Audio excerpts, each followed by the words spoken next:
Hi everyone, welcome to Garima JAIIB CAIIB channel. तो मेरा नाम गरिमा है, मैं आपकी मेंटोर हूँ जो यहाँ पर जैब और कैब एग्जाम्स की आपको प्रिपरेशंस कराती हूँ। तो सबसे पहले अगर आप मेरे चैनल पे नए हैं तो जल्दी जल्दी मेरे चैनल को लाइक शेयर सब्सक्राइब जरूर कीजिएगा।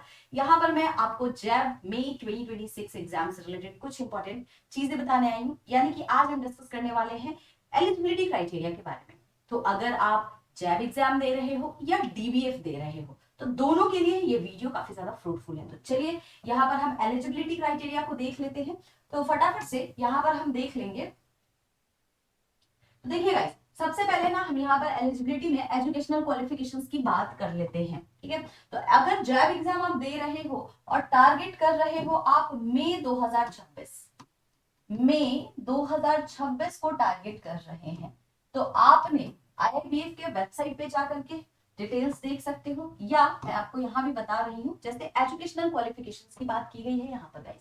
तो एजुकेशनल क्वालिफिकेशंस में क्या होना चाहिए, candidate must have pass 12th grade or equivalent, यानी कि या तो आप 12th पास होने चाहिए या इक्विवेलेंट होगा तो भी आप जैब एग्जाम्स के लिए एलिजिबल, ठीक है। एक्सेप्शनल केसेस में है क्लरिकल और supervisory bank staff can apply with their managers recommendation even without 12th grade, ठीक है। तो ये आपका एक्सेप्शनल केस है क्लर्क के लिए और जो भी आपके सुपरवाइजरी बैंक स्टाफ होते हैं ना। सबऑर्डिनेट अगर स्टाफ की एलिजिबिलिटी बात करूं तो वो आपके रिकॉग्नाइज्ड बैंक से होनी चाहिए और फाइनेंशियल इंस्टीट्यूशंस इन इंडिया। तो जो भी रिकॉग्नाइज्ड फाइनेंशियल इंस्टीट्यूशन है इंडिया में उनके साथ अगर वो काम कर रहे हैं सबऑर्डिनेट स्टाफ तो आपका जैब एग्जाम्स दे सकते हैं। And who are the IIBF members, तो ऐसे बैंक्स जो आईआईबीएफ के मेंबर होते हैं, तो मैं आपको लिस्ट जरूर प्रोवाइड कर दूंगी कि आईआईबीएफ के मेंबर्स कौन कौन से बैंक होते हैं। आपको वहां से फिगर आउट हो जाएगा कि whether you are eligible for jab examinations or not and have pass 12th grade or equivalent are eligible.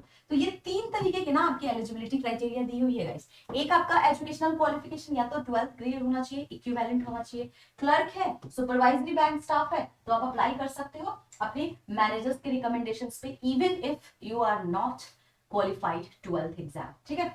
चलिए, सबऑर्डिनेट स्टाफ के लिए आपका क्या है, जो आईआईबीएफ मेंबर्स बैंक होती है अगर उसमें आप काम कर रहे हो, ठीक है, फाइनेंशियल इंस्टीट्यूशन है, रिकॉग्नाइज्ड फाइनेंशियल इंस्टीट्यूशन है इंडिया में, तो उस केस में आप एलिजिबल होते हो और इक्विवेलेंट आपका 12th ग्रेड होना चाहिए, ठीक है। 12th ग्रेड के इक्विवेलेंट आपके जो भी क्वालिफिकेशन है वो होनी चाहिए ना।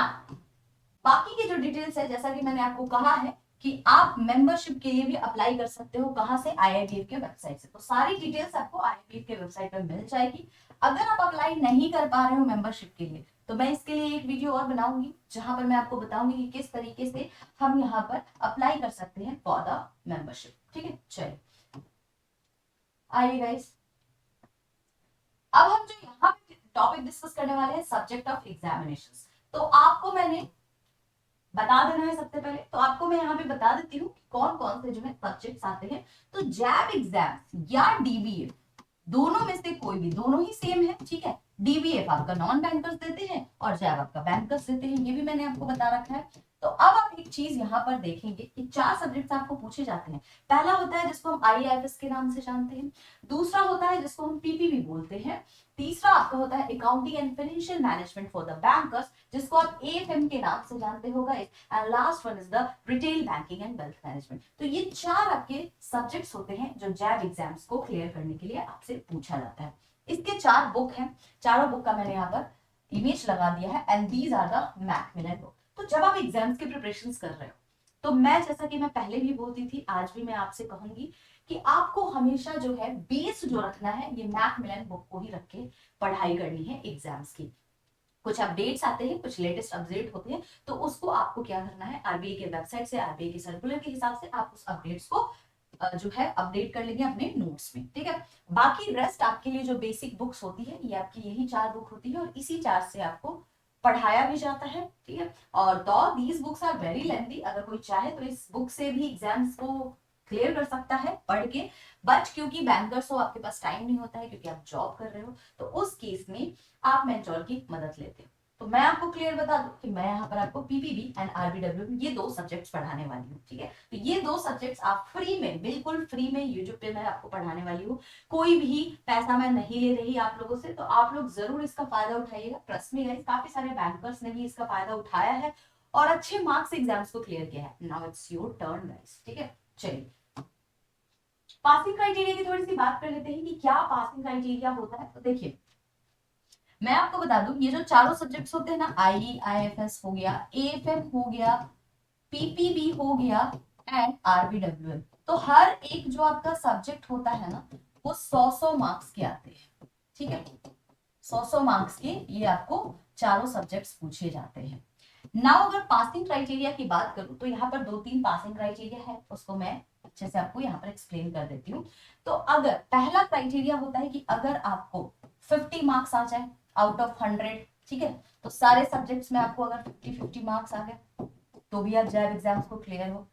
बेसिकली यहाँ पर सिर्फ आपको एग्जाम्स को क्लियर करना है, ठीक है। तो इसके लिए आपका 50-50 मार्क्स आना चाहिए, ये आपका पहला क्राइटेरिया है। दूसरा है कि सिंगल अटेम्प्ट में अगर आप चारों सब्जेक्ट्स दे रहे हो, सिंगल फर्स्ट टाइम में, यानी कि एक ही बार में चारों सब्जेक्ट्स को दे रहे हो, तो आपका अगर 45 प्लस भी मार्क्स आ जाता है, ठीक है, 45 प्लस, 45 प्लस एंड 45 प्लस, और अग्री ग्रेड 50% भी बन जाता है, यानी कि ये टोटल कितने हुए 400, और 400 का 50% गाइस कितना होता है, तो 200। तो अगर आपका फर्स्ट अटेम्प्ट है, सिंगल अटेम्प्ट है, सिंगल अटेम्प्ट में चारों सब्जेक्ट एक साथ दे रहे हैं, उस केस में अगर 45 प्लस भी आ जाता है तो आप जैब एग्जाम्स को क्लियर हो, या आपका अग्रीग्रेड 50% बन जाता है तो भी आप जैब एग्जाम्स को क्लियर हो। तो ये दो आपके एलिजिबिलिटी क्राइटेरिया होती है। बहुत ज्यादा स्टूडेंट्स के ना एक डाउट होते हैं, बैंकर्स के डाउट ये होते हैं कि कुछ लोग जो होते हैं 45 मार्क्स में ही क्लियर हो जाते हैं, और कुछ लोगों को 47 भी आ गया तो भी वो एग्जाम्स को क्लियर नहीं कर पाते उस पर्टिकुलर सब्जेक्ट को। तो इसके पीछे रीजन क्या है, जब आप चारों सब्जेक्ट को इकट्ठा दोगे ना गाइस, बार बार मैं सिंगल अटेम्प्ट क्यों बोल रही हूँ, क्योंकि जब इकट्ठा हम चारों सब्जेक्ट्स देते हैं तो आपकी ये एलिजिबिलिटी क्राइटेरिया काम आती है। अदरवाइज मान लो कि आपने पहला अटेम्प्ट दिया जिसमें से 3 सब्जेक्ट आप क्लियर नहीं कर पाए हो, सिर्फ और सिर्फ एक ही सब्जेक्ट्स को क्लियर किया है, अब उस केस में आपको 50 मार्क्स तो लाने ही पड़ेंगे, क्योंकि आपने एक सब्जेक्ट को ही सिर्फ क्लियर किया है। तो अगर मान लो आपको आईआईएफएस में 50 मार्क्स आए हैं, आप यहाँ पर एग्जाम्स को क्लियर कर चुके हो, लेकिन बाकी के 3 सब्जेक्ट्स अभी तक आपने क्लियर नहीं किए हैं, तो अब इन 3 सब्जेक्ट को सेकेंड अटेम्प्ट में दोगे आप। तो जब आप सेकेंड अटेम्प्ट में 3 ही पेपर दे रहे हो तो क्राइटेरिया 45 प्लस थोड़ी होगा, क्राइटेरिया इज 50, यानी कि 100 में आपको तीनों पेपर में 50-50-50 लाने ही पड़ेंगे। चारों एक साथ दे रहे होते तो आपका ये वाला क्राइटेरिया काम करता, लेकिन सिर्फ 3 दे रहे हो या 2 दे रहे हो, तो इन दोनों में सेपरेटली आपको 50-50 मार्क्स तो लाने ही पड़ेंगे। तो ये आपकी एलिजिबिलिटी क्राइटेरिया होती है। एक और बेस्ट चीज आपको मैं बता दूं, अगर आप नए हो तो कोई भी एग्जाम अगर आप दे रहे हो ना, आईआईएफएस का पेपर दे रहे हो, ठीक है, मान लो इस बार आप आईआईएफएस पेपर को पास नहीं किए और बाकी के 3 सब्जेक्ट्स को आप क्लियर कर चुके हो, तो जो आप सेकेंड अटेम्प्ट दोगे ना, तो सेकेंड अटेम्प्ट में आपको गाइस क्रेडिट मिलता है, यानी कि इन तीनों सब्जेक्ट को अब आपको दोबारा देने की रिक्वायरमेंट नहीं होती है। तो सेकेंड अटेम्प्ट हो या किसी का थर्ड अटेम्प्ट हो, फोर्थ अटेम्प्ट हो या फिफ्थ अटेम्प्ट, 5 अटेम्प्ट होते हैं गाइस इसमें, ठीक है। तो इसमें से आप कोई भी अटेम्प्ट में हो, सिर्फ और सिर्फ उसी सब्जेक्ट का एग्जाम दोगे आप जिस सब्जेक्ट में आप क्लियर नहीं किए हो। I hope you understand the concept कि किस तरीके से आपका जैब एग्जाम्स जो है आपके एग्जाम्स को लेता है, ठीक है। ये चीज समझ में आ गई, बहुत क्लियर है ये। चलिए आगे चलते हैं। टाइम लिमिट की बात कर लेते हैं फॉर पासिंग क्राइटेरिया। तो देखिए पहला आपको 5 अटेम्प्ट दिए जाते हैं, ठीक है, जो कि मैंने अभी आपको क्लियर किया कि फिफ्थ अटेम्प्ट होता है, और 3 साल, ठीक है, विच एवर इज अर्लियर। अब इसको समझिए, मान लीजिए आपने 2025 रजिस्ट्रेशन किया है, मई 2025, ठीक है, तो 3 साल कब होगा गाइस, 3 साल तक की इसकी वैलिडिटी होती है, तो यानी कि 2028, ठीक है, मई 2028 तक की आपकी इसकी, एक बार आपने रजिस्ट्रेशन कर लिया तो आपका वैलिडिटी हो गया 2028। अब इस 2025 से 2028 के बीच में, ठीक है, अगर 5 अटेम्प्ट आप दे देते हो तो आपका ये जो रजिस्ट्रेशन किया था आपने फर्स्ट टाइम वो अब इनवैलिड हो जाएगा, ठीक है। तो ये आपका क्राइटेरिया होता है, तो या तो 3 साल या फिफ्थ अटेम्प्ट, जो भी पहले आ जाएगा वही आपका मैक्सिमम अटेम्प्ट माना जाता है, ठीक है। चलिए अब फिफ्थ अटेम्प्ट के बाद या 3 साल जो भी अर्ली है उसके बाद क्या, तो उसके बाद आपको वापस से रजिस्ट्रेशन करना पड़ता है, री रजिस्ट्रेशन करना पड़ता है गाइस, ठीक है। तो यही आपको पूरा का पूरा यहाँ पर लिखा हुआ है, जो मैंने आपको क्लियर कर दिया है। पैटर्न की बात कर लेते हैं गाइस। तो जैसा कि मैंने आपको बोला, चारों सब्जेक्ट्स हैं और पर सब्जेक्ट में 100 आपको मल्टीपल चॉइस क्वेश्चन आते हैं, यानी कि एमसीक्यू बेस्ड आपका क्वेश्चन होता है, जिसमें आपको केस स्टडी भी कुछ कुछ सब्जेक्ट्स में देखने को मिलते हैं, न्यूमेरिकल्स देखने को मिलते हैं गाइस, ठीक है, और आपको छोटे छोटे क्वेश्चंस भी देखने को मिलते हैं। तो इस तरीके से जो है आपका जैब एग्जाम्स का पैटर्न होता है। हम क्वेश्चंस देखेंगे गाइस, 100 मार्क्स के आपके क्वेश्चंस होते हैं, ठीक है, मल्टीपल चॉइस है, 100 क्वेश्चंस 100 मार्क्स के। The examination will be held on the online mode only. तो ये एग्जाम आपका ऑनलाइन मोड में होता है। सबसे अच्छी चीज इसकी एग्जाम्स की क्या होती है कि इसमें आपको कोई भी नेगेटिव मार्किंग देखने को नहीं मिलता है। इसका मतलब ये है कि आप यहाँ पर एलिमिनेशन मेथड का यूज करो, तुक्का लगाओ, आपको कोई भी नेगेटिव मार्किंग नहीं है। तो this is the benefit of JAIIB examinations. दूसरा बेनिफिट ये है कि आपको यहाँ पर जो भी सब्जेक्ट्स आप पास करते हो उसका क्रेडिट भी मिलता है, ठीक है। तो ये चीज आप लोगों को याद रखनी आइए। तो बेनिफिट्स क्या क्या हो गए क्लियर करने के। आप क्यों जैब एग्जाम्स को क्लियर करना चाहते हो गाइस? क्या आपके लिए एक मोटिवेशन होना चाहिए for clearing the JAIIB examination? कोई ना कोई तो मोटिवेशन होना चाहिए ना। बिना मोटिवेशन के कैसे काम करोगे आप? तो मोटिवेशन आपका ये है कि आपको सैलरी इंक्रीमेंट मिलती है। तो एक सैलरी इंक्रीमेंट मिलता है अगर आपने जैब एग्जाम्स दिया है।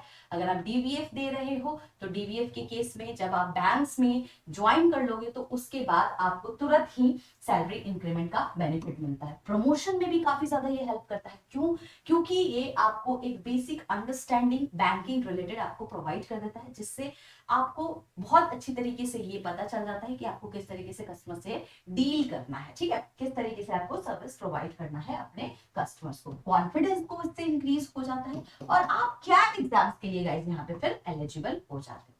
तो किन्हीं को अगर कैब एग्जाम देना है तो उससे पहले आपको जैब एग्जाम्स को देना ही पड़ेगा, ठीक है। तो ये आपके बेनिफिट्स होते हैं।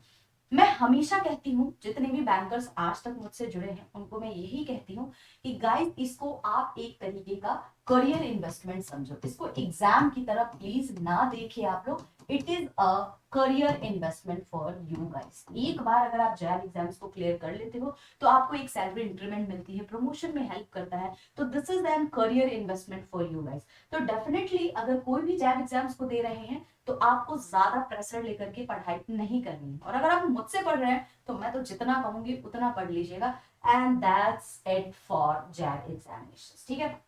आपको रिजल्ट्स भी दिख जाएंगे कि मैंने जैसा आपको बोला था वैसा आपने स्टडी किया है, तो डेफिनेटली आप बड़े अच्छे मार्क्स से इन दोनों सब्जेक्ट्स को, मेरे 2 सब्जेक्ट्स को आप क्लियर कर लोगे, ठीक है। चलिए नाउ अब मैं आप सभी से बोलना चाहती हूँ कि अगर आपको ये video exam point of view से रेलिवेंट लग रहा है, इंफॉर्मेटिव लग रहा है, तो जरूर आप लोग मेरे चैनल को, यूट्यूब चैनल को लाइक शेयर एंड सब्सक्राइब जरूर कीजिएगा। कोई भी डाउट होता है तो आप इस दिए हुए नंबर पे भी कॉल कर सकते हो। इसके अलावा आप हमें यूट्यूब पे, टेलीग्राम पे, फेसबुक पे और इंस्टाग्राम पे हर जगह आप मुझे कनेक्ट कर सकते हो, ठीक है। तो कहीं पे भी आप कनेक्ट कर सकते हो। टेलीग्राम से इसलिए ज्वाइन कर लीजिए ताकि आपको वहां पर फ्री में पीडीएफ्स मिलेंगी। जो भी मैं क्लासेस लूंगी उन सब के पीडीएफ्स मैं आपको यहाँ पर प्रोवाइड करूंगी, whether it's a numerical, whether it's any case study, ठीक है। तो सब चीजें आपको यहीं पे मिलने वाली है। जितने भी एमसीक्यू प्रैक्टिस कराऊंगी सब आपको यही मिलेगा। तो इट्स बेटर कि आप टेलीग्राम चैनल से जुड़ जाइए। यहाँ पे आपको कोई भी डाउट होता है तो आप जरूर कांटेक्ट कर सकते हैं, व्हाट्सएप कर सकते हैं दिए हुए नंबर पे। इसके अलावा अगर आप लोगों को आईएएफएस एंड एएफएम के फैकल्टीज की रिक्वायरमेंट है, आप चाहते हो कि वो भी मेरे प्लेटफॉर्म पे आए, तो उसके लिए आपको सपोर्ट करना पड़ेगा। सपोर्ट में आपको मेरे यूट्यूब चैनल को लाइक करना पड़ेगा, सब्सक्राइब करना पड़ेगा। तो अगर मेरा टारगेट कंप्लीट हो जाएगा यूट्यूब सब्सक्राइबर के, तो डेफिनेटली मैं आपके लिए 2 फैकल्टीज जो कि एएफएम और आईएएफएस पढ़ाएंगे, और बिल्कुल वो मेरी तरह ही पढ़ाएंगे जैसे मैं आपको कॉन्सेप्ट पढ़ाती हूँ। आई होप आप लोगों ने मुझे बहुत सारे प्लेटफॉर्म पे पढ़ाते हुए देखा होगा। नहीं देखा है तो अब मैं दिख जाऊंगी क्योंकि मैं अब अपने प्लेटफॉर्म पे आ चुकी हूँ गाइस। तो यहाँ पर आप मुझे जरूर सपोर्ट कीजिएगा, जैसे आपने बाकी प्लेटफॉर्म से मुझे सपोर्ट किया है, मुझे मेरे प्लेटफॉर्म पे जरूर सपोर्ट कीजिए और अच्छी तरीके से यहाँ पे जैब एग्जाम्स को क्लियर करके जाइए इन अ सिंगल अटेम्प्ट, ठीक है। तो जल्दी से जाइए, लाइक कीजिए, शेयर कीजिए, सब्सक्राइब कीजिए और जितने भी आपके कलीग्स हैं सबके साथ शेयर कर दीजिए कि यहाँ पर मैं आपको फ्री में RBWM एंड PPV की क्लास प्रोवाइड करने वाली हूँ, ठीक है। और जो लोग भी स्टूडेंट्स हैं जो DVF का पेपर दे रहे हैं, आप अपने फ्रेंड्स के साथ जरूर शेयर कीजिएगा, जो लोग भी बैंक के एग्जाम्स की प्रिपरेशन कर रहे हैं और जो जैब एग्जाम्स को DVF बेसिकली DVF के पेपर को दे रहे हैं, ठीक है ना गाइस। तो आज के लिए इतना ही है, मिलते हैं कल बाकी के सारे जैब एग्जाम्स रिलेटेड जितने अपडेट्स हैं, डिटेल्स हैं, मैं कल आप लोगों के लिए लेकर के आऊंगी। आज के लिए इतना ही है, bye bye and take care.